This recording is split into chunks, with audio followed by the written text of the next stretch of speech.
Igsunan usa ka malipay nga takna sa pagtunaw usab kanatong tanan. Welcome sa lesson study nga ato pagaymo ining matawong nga takna sa Sunday. And today is July 19 ug sa gihapon but nato nga dayigon pasalamatan ang atong buhi nga Ginoo tungod sa extension sa kinabuhi o kagawasan kay gayunan kay kita na usab makahimo sa pagpamalandong sa iyang buhi nga mga pulong niining matawong nga takna sa kagabihon. So sa dili pa kita magahimo sa pagsugod niini ako kamong hangyoon alang sa usa ka pagampo. Amahan na mo ang langit noon, inigatak na sa makausapa. Kami nagapasalamat sa kagayunan, nga kami karon makapamalandong sa imong mga pulong pinagi sa Sabbath School lesson. Tabangi kami Ginoo sa pagsabot ni ini. Makita na mo, Diyos, ang pagkaimportante, pagkamahinungdanon sa pagampo, dili lamang sa among kaugalingon, apan bisan pa sa among pamilya, alang sa among isikataw, tungkol kinasayad kami, nga kini dunay dako nga kahimuan. Pasaylo kami sa among mga sala, sa ngalan ni Jesus. Amen. So ang uluhan sa atong Sabbath School lesson karon nga gabi is prayer power interceding for others. No, ang gahom sa pagampo, ang atong pagpatiliwala alang sa uban. O ang atong memory text makita kini siya sa James chapter 5 verse 16 nga nagakanayon, confess your sins to one another and pray for one another that you may be healed. The effective fervent prayer of a righteous man avails much. Kinahanglan kuno kita magsinugiray sa atong mga sala, maginampuay kita alang sa matag usa aron nga kita mga ayo.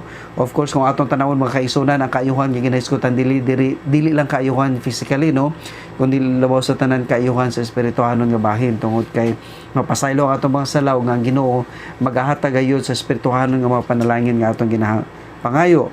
O nga gidugang diri ni Santiago nga epektibo o ang usa ka seryoso nga pagampo sa usa ka matarong nga tawo do na kini dako nga kaymuan.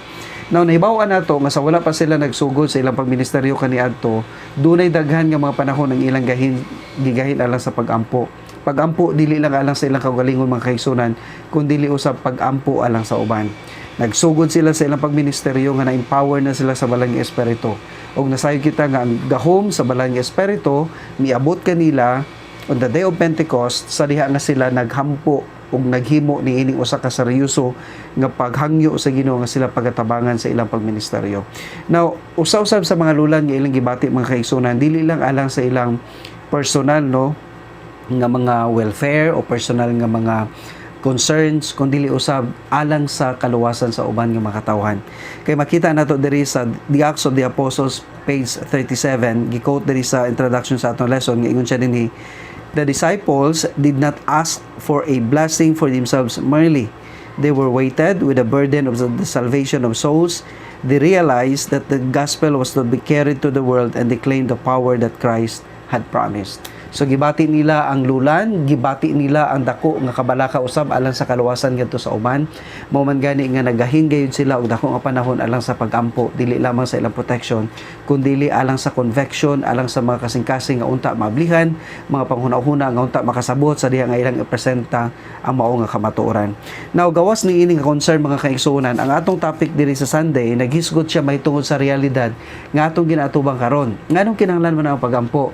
Nasayo kita nga ang pulong sa Ginoo mao kini ang atong gahom batok sa kaaway o mao kini ang atong hinagiban batok sa kaaway o dili lang ang pulong sa Ginoo mga kaigsunan kundi ang atong pagampo kay mao kini ang pamaagi nga kita makahimo sa pagpakikonekta kanunay sa atong buhi nga Ginoo.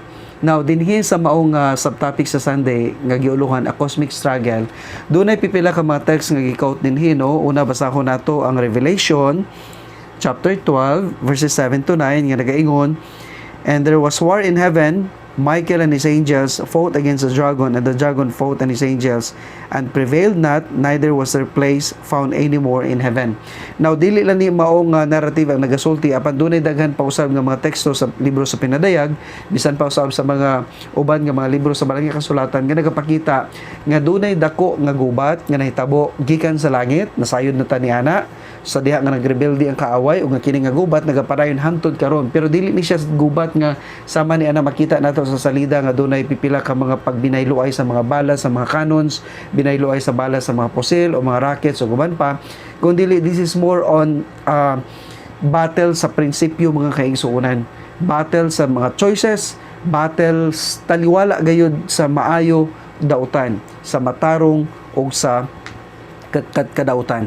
So dinhi kung imong tanawon, mao kini ang usa sa mga rason nganong kinahanglan kita mohimo sa pagampo. dili nato makita ang atong mga kaaway mga kaigsunan. Pero kung ipakita pa lang unta dinhi karon, kung ablihan pa lang unta kuno sa Ginoong ato nga naked eye, no, iyang i-unveil kini nga mga espirituhanon nga mga butang nga nagkahitabo sa palibot, ma-appreciate kayo nato kung unsa kaimportante ang pag-ampo alang sa atong kaugalingon ug usab alang sa uban nga mga tawo. Mo matter gyud kini labi na sa mga decision making nga ginahimo usab. Of course, no, giplasta diri sa atong sa Pasko lesson nga kita wala nagapikibugno mo gani giingon dinhi sa kung atong basahon ang Epeso kapitulo 6 bersikulo 12, ingon ni Apostol Pablo, "For we do not wrestle against flesh and blood, but against principalities, against power, against the rulers of the darkness of this world, against spiritual wickedness in high places."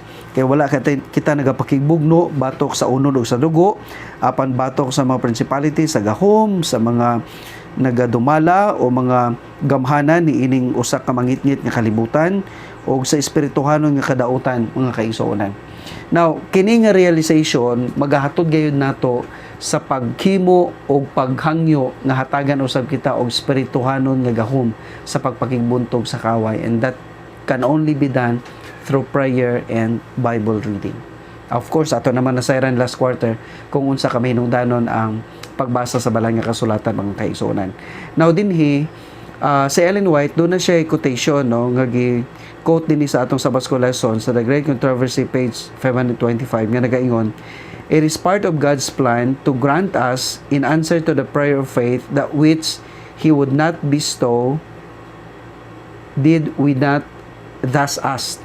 Plano o kabahin sa plano sa Ginoo ang paghatag kanato, no, sa pagtubag sa atong mga pagampo diha sa pagtuo nga sa diin dili niya ihatag ang usa ka buta nga wala nato gipangayo. Okay? Kaya ang Ginoo mga kaigsuonan nagapaabot siya sa atong mga paghangyo. Wala pod ta niya gina-coerce, no? Wala ta niya ginapugos nga alagaron siya, wala ta niya ginapugos nga higugmaon siya. Ang iya dunay pipila ka mga pagpili nga iyang gina-offer diha sa atong atubangan. Og at the same time, ang protection nga iyang igahatag kanato nagadepende kini sa atong mga paghangyo usab diha kaniya. And of course, matingala ta, no, na mga panahon nga wala man ko nagaampo alang sa akong kaugalingon, pero still I am being protected by God simply because others are actually praying for us. So mao na siya mga kaigsuonan ang mystery of intercessory prayer. Doon ay mga panahon nga dili lang ma-appreciate sa uban, labi na kung halimbawa dili magtotoo ang ilang mga kaubanan sa panimalay, pero ang presensya sa magtotoo nila nga kauban dunay kinidako nga kahimuan sa espirituhanon o bisan pa sa matag adlaw nila nga mga buluhaton. God surely answer our prayers by faith, no, kung ato kining himuon og nga labaw sa tanan malipay ang Ginoo kung kita nagahimo sa pagampo alang sa uban nga mga katawhan. Dunay dako kini nga kahimuan mga kaigsunan. Dili man ni nato ma-appreciate sa pagkakaron tungod kay limitado ang atong information, but then only eternity will tell kung unsa ang nahimo nga dako nga impluwensya niini alang sa uban nga mga katawhan.